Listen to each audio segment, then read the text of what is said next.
Hi guys! Magandang araw po ulit sa inyo.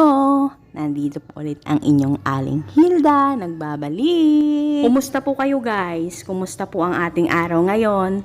Sana ho nasa mabuting kalagayan ho tayo ngayon at sana po lahat tayo ay masaya ngayon. At hindi lang po ngayon, sana ho lagi. Kahit po may mga pinagdadaanan ho tayo sa buhay.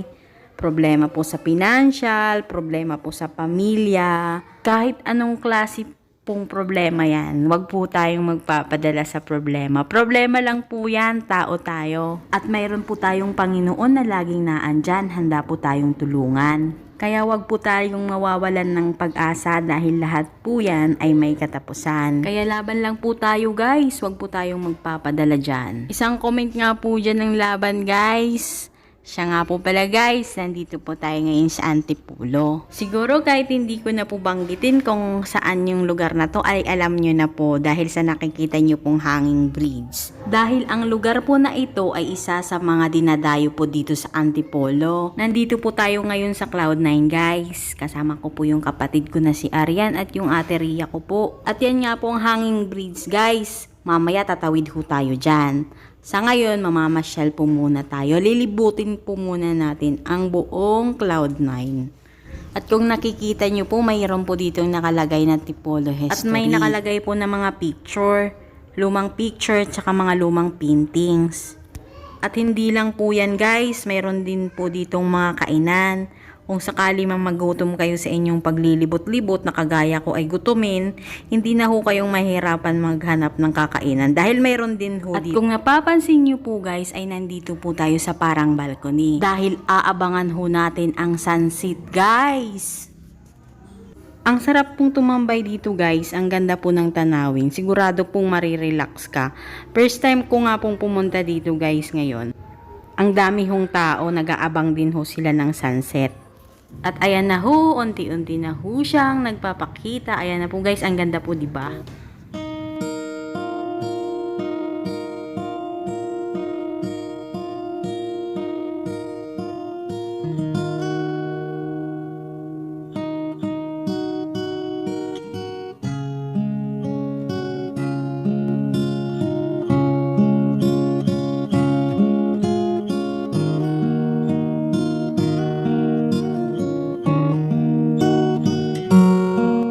At yung mga ibang gustong magtanong tungkol sa mga ibang activities dito, andito lang po yung information nila guys. Madali lang makita, nandito lang po yan sa may pinaka-hallway guys. Ayan po nakalagay, welcome information, charot. At ngayon nandito na ho tayo sa may bilihan ho ng ticket para po doon sa may hanging bridge guys.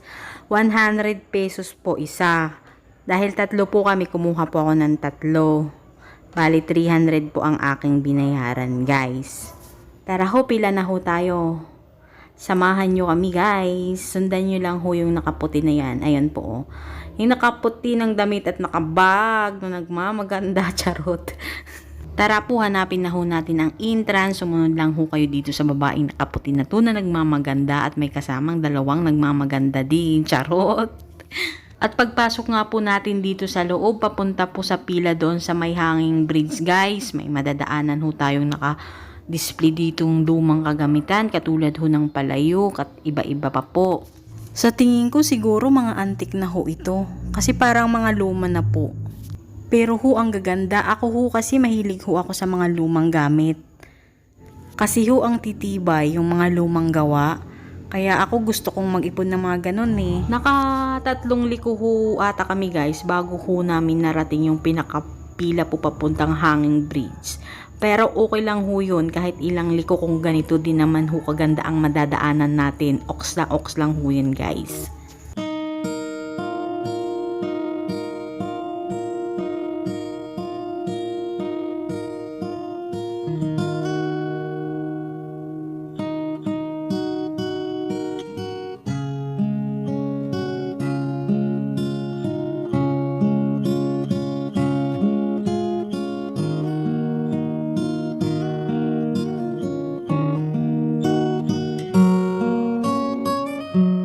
At ito na nga ho guys, nakarating na ho kami dito sa may pila.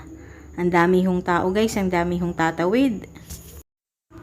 At kaso nga lang ho, ang inaasahan ko ho na ganitong mangyayari. Ganito ho ang nangyari, guys. A few moments later.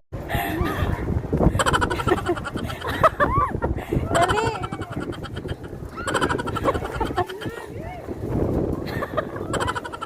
Dali ako, dyan na ako! Dali dito, guys!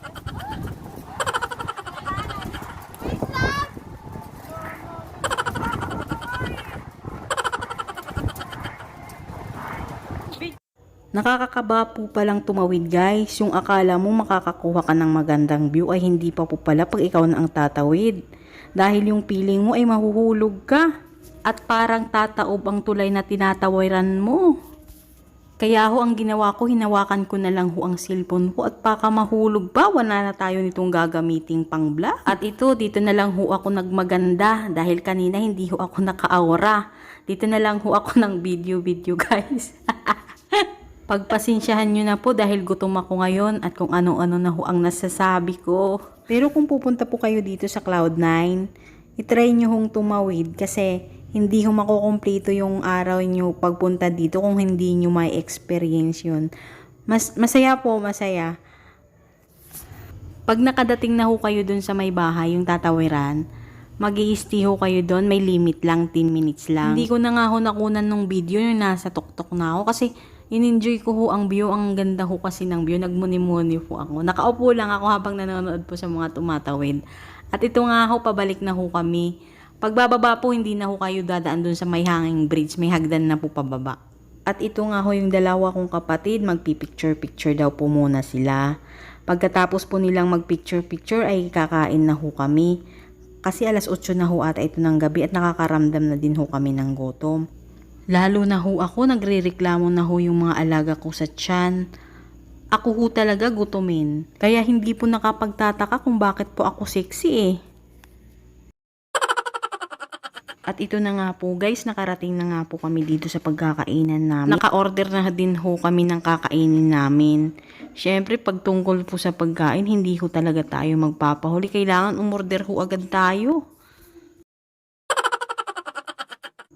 Nag-order nga lang ho kami ng 3 rice at saka bulalo na good for 4 orders na ho. Siyempre, kailangan nating sobrahan para maibsan naman ho ang ating gutom, guys. Pero yung kanin, 3 lang ho ang in-order namin. Hindi ho talaga ako makapaniwala. Kasi ako pa lang po, 3 rice na po yung nauubos ko. At ito na nga ho, dumating na din ho yung order namin ng bulalo. At yun na nga ho, kumukha na nga ho si Arian. Tara po guys, kain ho tayo. Siya nga po pala guys, sa mga gusto pong pumunta dito sa Cloud9. Sa mga una po palang pupunta at hindi pa po alam ang address.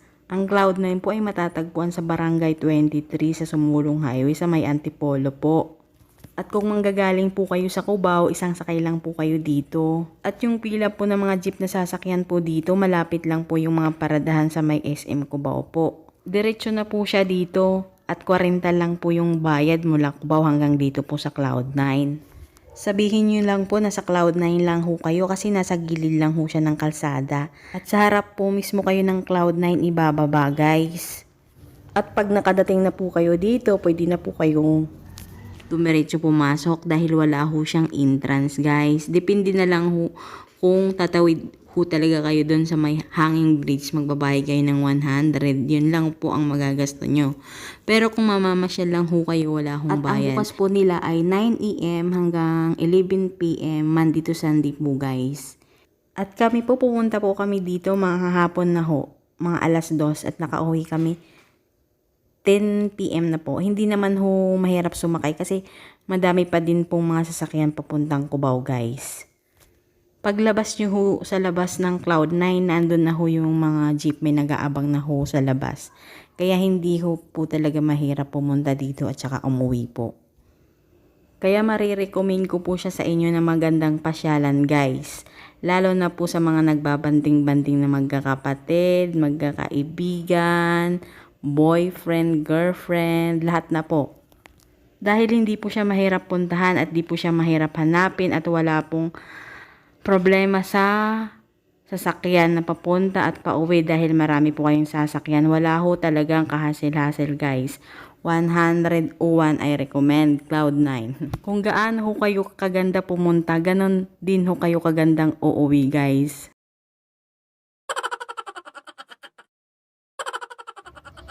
At ito nga ho, tapos na ho kaming kumain. Nagliligpit na lang ho kami ng aming mga pinagkainan. Ganon ho ako guys, pag kumakain ho sa isang kainan, nililigpit ko na ho ang pinagkainan ko, tas ilalagay ko lang ho sa gilid ng lamesa. At kahit po papano, makatulong naman ho tayo sa mga waiter at waitress. At kahit sa konting bagay, makatulong tayo sa kanila kasi pagod na din ho yan sila maghapon silang nag-aasikaso sa mga customers nila. Ramdam ko po yan guys, kung gaano po kapagod ang trabaho nila. Ito na nga ho, tinawag na ho namin ng isang kuya at magbabayad na ho kami ng aming kinain. At sa mga oras na to talaga kinakabahan na ho ako kasi hindi ko humahanap yung perang pambayad namin. Kasi hindi ko alam kung saan ko ho nalagay. Hinalungkat ko na nga ho yung bag ko. Lahat nilabas ko na ho lahat ng wallet kong dala-dala. At sa mga time na nga to, nagdadasal na nga ho ako dito na sana makita ko na ho yung wallet ko at yung pera ko kung saan ko ho nasiksik.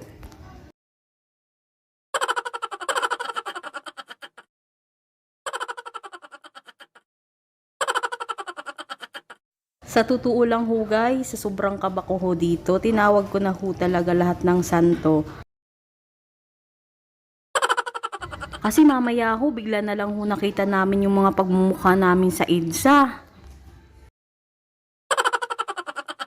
Nakalagay po sa mga billboard, mabuti ho sana kung nakalagay kami doon, may ini-endorse kami ng mga product. Paano kung nakalagay doon, mga wanted. Lang ho talaga, kinapako ho yung bulsa ko at naandun nga, nakalimutan ko kanina, doon ko ho pala nilagay. At mabuti na lang ho talaga at hindi ho nahulog nung umakyat ho kami sa hanging bridge. Kung nagkataon talaga, ay nasa EDSA ho talaga kaming tatlo ngayon.